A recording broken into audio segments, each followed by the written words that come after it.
আজকে আমরা দেখব ইংরেজি উচ্চারণ শেখার গুরুত্বপূর্ণ রুল রুল 4। ইংরেজি শব্দের শেষে TION থাকলে তার উচ্চারণ হবে শন এর মতো।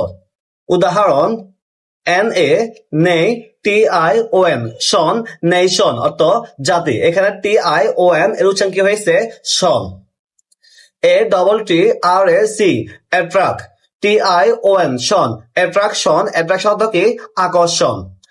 RELA রিলে, TION শন রিলেশন এর অর্থ হচ্ছে সম্পর্ক। AFFEC এফেক্ট, TION শন এফেকশন এর অর্থ হয়েছে স্নেহ বা মমতা। ADUCA এজুকে, TION শন এডুকেশন এর অর্থ হচ্ছে শিক্ষা। EMOTION ইমোশন অর্থ আবেগ। এখানে দেখেন TION এর উচ্চারণ কি হয়েছে? শন। CONDI TION শন কন্ডিশন, কন্ডিশন অর্থ হচ্ছে সত্য বা অবস্থা। এখানে TION এর উচ্চারণ কি হয়েছে? শন।